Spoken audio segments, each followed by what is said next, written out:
So who am I speaking with? Fabian Gordon, Chief Technology Officer of Ignite Technologies. And you guys are about to release two brand new products. Tell me, what are they?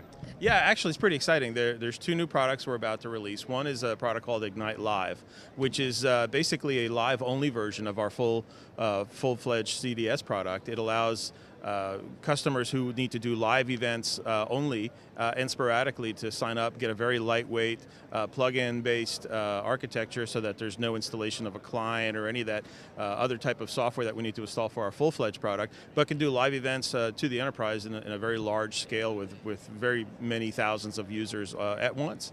And that's all over the Ignite platform, so distributed the same way, depending on whether they have a crappy connection to a fantastic connection. That's right, and in fact, the Ignite Live product works equally well over the internet as it does inside the corporate network. It leverages the same philosophy of peer-assisted delivery that we've used in our products from the very beginning. Excellent. And you've got some people beta testing it already? We do. We have some customers testing that. We also expanding our partner relationships with content generators or companies that have tools and applications that generate live stream events, but have difficulty delivering them to a mass audience, which is what we do very well. So by hooking up with those partners, we're helping them and they're helping us.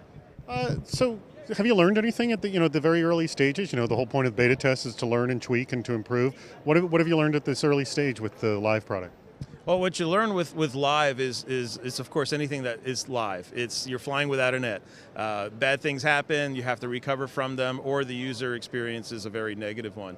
And the user doesn't understand why, and I'm not sure they would care if you told them either. So things like dropouts, latency, dealing with peers that come and go off the network, and how to reconnect and find new sources of content. That's all the stuff that we've been pretty good at over the years, and live just kind of helps us get a little bit better at it. Excellent, and there's obviously been a demand for this. That's why you're delivering the service. Because I know live streaming in general is just extremely hot. Yeah, live streaming has been very popular, and it's been relatively easy to get live streaming out to users that are out on the internet because you're not dealing with a lot of the network or latency or type issues that you deal with in a corporate environment where you have bandwidth throttles and choke points and things like that. These companies have done these live events to mass audiences, but they've never really been able to do it efficiently to their own internal user base on the corporate network. That's the problem we're solving. And like I said earlier, by the same token, the partners, the companies that have live creation tools have never been able to distribute that live content to internal users because of those same network issues.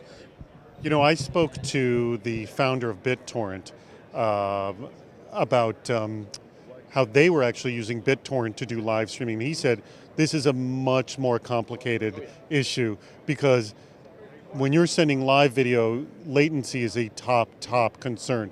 How have you guys been dealing with latency in a peer-to-peer environment? Well, obviously there's some buffering that goes on. So every plug-in that's acting as a peer distribution point, which is essentially anyone who's actually watching the video, does some buffering and has some recovery capabilities. It introduces a little bit of a delay in the stream itself, obviously, but nobody really notices that. It's no different than, say, television where you're watching things 7 to 10 seconds delayed. This is really no different. You're watching it a little more delayed, but it gives you a much more robust experience because if your peer drops out or you've been told to switch peers by the server or whatever, you have a buffer to work with and you can recover from that very seamlessly.